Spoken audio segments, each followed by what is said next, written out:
खुशामदीद नाजरीन, आप देख रहे हैं इंटरेक्स न्यूज़ 24/7। हर अहम खबरों के लिए व हर ताज़ा तरीन खबरों के लिए इंटरेक्स न्यूज़ को यूट्यूब पर सब्सक्राइब करें। आइए डालते हैं आज की अहम खबर पर एक नज़र। AIMIM floor leader Akbaruddin Owaisi ने इस GHMC इलेक्शन को मद्देनजर रखते हुए बड़े पैमाने पर पब्लिक मीटिंग किए मोगलपुरा पर, जहां अकबरुद्दीन ओवैसी ने BJP को निशाना बनाते हुए उनके करतूतों के ताल्लुक से बयान किए और उन्होंने कहा कि BJP हिंदूज़ की ही मदद नहीं किए तो दूसरों की क्या मदद करेंगे। उन्होंने कहा कि AIMIM हमेशा आवाम की बेहतरी के लिए काम किए हैं, जैसे डेक्कन मेडिकल कॉलेज, असरा ओवैसी हॉस्पिटल और स्कूल्स खोले गए ताकि आवाम इससे सहूलतें हासिल करे। उन्होंने ये भी कहा कि जो भी मजलिस की तरफ उंगली उठाकर कहता है कि मजलिस क्या कर रही, उसके जवाब में अकबरुद्दीन ओवैसी भी सवाल करना चाहते हैं कि आखिर वो लोग जो सवाल करते हैं क्या किए आवाम की बेहतरी के लिए। AIMIM एक सेक्युलर पार्टी है, मज़हब, कास्ट, छोटे बड़े काम धंधे या छोटे आदमी बड़े आदमी की बुनियाद पर अलग नहीं करती, सबको एक मानती है। उन्होंने कहा कि AIMIM किसी से डरने वाली नहीं। और सर्जिकल स्ट्राइक के बयान पर अकबरुद्दीन ओवैसी ने जवाब देते हुए कहा, अगर ओल्ड सिटी में अफगानिस्तानी, पाकिस्तानी, रोहिंग्यास रह रहे हैं तो अमित शाह, किशन रेड्डी क्या कर रहे हैं। अकबरुद्दीन ओवैसी ने आवाम से गुजारिश करते हुए कहा, सिटी के डेवलपमेंट के लिए AIMIM को वोट करें, पतंग के निशान को वोट देने की अपील किए। इस मौके पर AIMIM MLA अहमद पाशा कादरी, मुमताज अहमद खान और दीगर कॉर्पोरेटर कैंडिडेट्स मौजूद थे। अरे क्या भूल गए, इसी लाल दरवाजे की महाकाली की मंदिर 120 गज पर वहां के हिंदू आकर मुझे बोले, अकबर साहब हम BJP के दरवाजे पर दस्तक दे दे कर थक गए, फरियाद कर कर के थक गए, कांग्रेस के पास भी जाके थक गए, TDP के पास जाके थक गए, TRS के पास भी जाकर थक गए, अब आपके पास आए हैं। ये बोनालू की पुरानी खदीम मंदिर है, इसके लिए आप ही कुछ करिए। तो क्या अकबरुद्दीन ओवैसी ने चीफ मिनिस्टर से नुमाइंदगी कर वो काम जो BJP नहीं कराई, वो काम जो हिंदू राष्ट्र बनाने की बात करने वाली जमात नहीं कराई, महाकाली को 10 करोड़ मंजूर करा के देने वाला अकबरुद्दीन ओवैसी है। क्या Mahakali Hindu God and goddesses नहीं? फिर हम करवाए लाल दरवाजे, छतरी नाका, ओपुगुड़ा, कंदीकर गेट, गोलीपुरा, सुधा टाकिस के रहने वाले BJP के चाहने वालों, तुमने BJP को वोट दिया, तुमको क्या मिला? इन लोगों ने मुझे दिया, दवाखाने मिले, स्कूल मिला, सब कुछ मिला। क्या BJP ने तुम्हारे बच्चों के लिए एक स्कूल बनाया? आपको जरूरत नहीं है बोलने की, उनको बोलने दीजिए। मेरा सवाल उनसे, लाल दरवाजे वालों, कोई स्कूल मिला? गोलीपुरा वालों, कोई दवाखाना मिला BJP की तरफ से? कोई नौकरी मिली? अरे मैं कहता हूं, तुम मुझे अपना दुश्मन कहते हो ना, इतने स्कूल बनाया, अरे आज ऐलान करता हूं, एक स्कूल तुमको भी बना के दे दो। वोट देते हो, दो या ना दो, वो तुम्हारा दिल है, ये हमारा दिल है।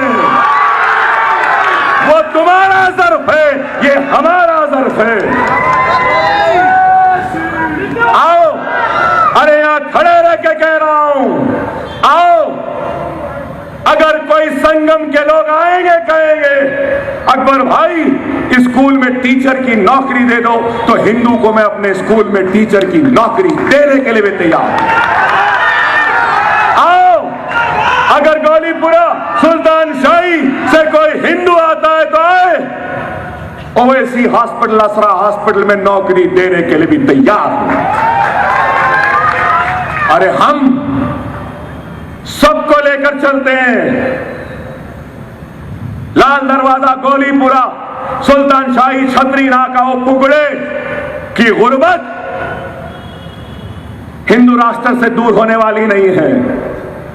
बेरोजगारी सिर्फ नारे लगाने से नहीं होगी, गेरुआ परचम लेके जाने से नहीं होगी। 20 बरस पहले अगर तुम भी साथ हो जाते तो तुम्हारे पास भी 1-2-4 स्कूल बन जाते। अरे यही है। अरे हम काम कर रहे हैं, खुदारा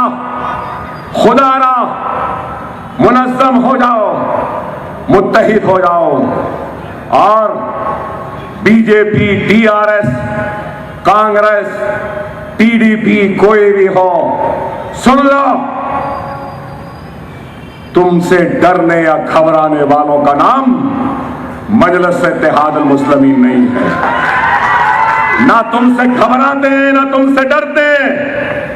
अकबरुद्दीन ओवैसी जेल जाने तैयार है, हाथों में हथकड़ियां पहनने तैयार है, पैरों में बेड़ियां पहनने तैयार है, अपने सीने पे गोलियां खाने तैयार है, पुलिस की लाठियां खाने तैयार है, लेकिन अल्लाह उसके रसूल की कसम तुम्हारे सामने झुकने को तैयार नहीं है। इसलिए कि ये सर अल्लाह की बारगाह में झुकता है और मुझे फख्र है कि मैं मुसलमान हूं, मुझे फख्र है कि मैं मोहम्मद रसूलुल्लाह सल्लल्लाहु अलैहि वसल्लम का उम्मती हूं, मुझे फख्र है कि मेरे पास सबसे बड़ी ताकत है और वो ताकत ला इलाहा इल्लल्लाह मुहम्मदुर रसूलुल्लाह है। ला इलाहा इल्लल्लाह मुहम्मदुर रसूलुल्लाह, ला इलाहा इल्लल्लाह मुहम्मदुर रसूलुल्लाह। कलमा पढ़ने वाला मुसलमान हूं, किसी के बाप से डरने वाला नहीं हूं, ना ही कल के चाय वाले से डरने वाले, ना ही कोई योगी फोगी से डरने वाले हैं। अरे किसी से नहीं, हम अल्लाह से डरने वाले हैं, अल्लाह को मानने वाले हैं। इज्जत, जिल्लत, शोहरत, मौत और हयात सब रब्बुल आलमीन के हाथ है, रब्बुल आलमीन के हाथ, अल्लाह देने वाला। खुदारा आपसे भी कहूंगा, डरने वो घबराने की जरूरत नहीं है। डरेंगे? अरे हम जिंदा है, जब तक हम जिंदा है आपको डरने की जरूरत नहीं है, और जब वक्त आएगा तो अकबरुद्दीन ओवैसी सबसे आगे होगा, अपना सीना पेश करेगा, अपने पे गोली लेगा, पहले खुद मरेगा और अपनी लाश पर मिल्लत को खड़ाएगा। मिल्लत की लाश पे खड़े होकर क़यादत करने वालों का नाम मजलिस इत्तेहादुल मुस्लिमीन नहीं है। आप साथ दो, हम आगे बढ़ेंगे। अगर कोई समझ रहा है कि डराने से डरेंगे नहीं, वो दिन गए जब तुम बोलते थे और हम सुनते थे। अब हम बोलेंगे, तुमको सुनना पड़ेगा। सर्जिकल स्ट्राइक करने वाला अकबरुद्दीन ओवैसी के 4 जुमलों की आतिश नवाई का तुम मुकाबला नहीं कर सकते। अभी मैं आप तमाम से यही अपील करूंगा कि 1 दिसंबर को मजलिस के हक में अपना वोट इस्तेमाल करो। इस मर्तबा बटन नहीं है, बैलेट है। पतंग के निशान पे ठप्पा, कागज को मोड़ना, डब्बे में डालना, एक एक वोट। मेरे भाई, क्या हमने 20% काम किया? क्या हम 50% काम करें? क्या हम 100% काम नहीं करें? तो फिर आपका भी तो फर्ज है ना 100% पोलिंग का, है या नहीं? मेरा हक आप पर है, आपका हक मुझ पर है, और हमारा हक हमारी जमात पर है। खुदारा अपने हक से लापरवाही ना करो, एक एक वोट को इस्तेमाल करो, समझो, एक एक वोट का इस्तेमाल करो। हालात नाजुक हैं, वक्त नाजुक है और ये वक्त में हमको अपने वोटों की ताकत के जरिए अपने मजलिस के उम्मीदवार को कामयाब करना है। कब पतंग तो खिल चुकी है, मांझा बेहतरीन है, खिलाना मुझसे बेहतर आप जानते हैं। जिनको ढील देना है ढील दो, जिनको खींचना है खींचो। पहली तारीख के दिन मजलिस का निशान पतंग है, आसमानों में सिर्फ पतंग पतंग पतंग पतंग पतंग पतंग पतंग, सिर्फ पतंग नजर आना है, बस झुकाना है। Subscribe now and press the bell icon. Never miss an update.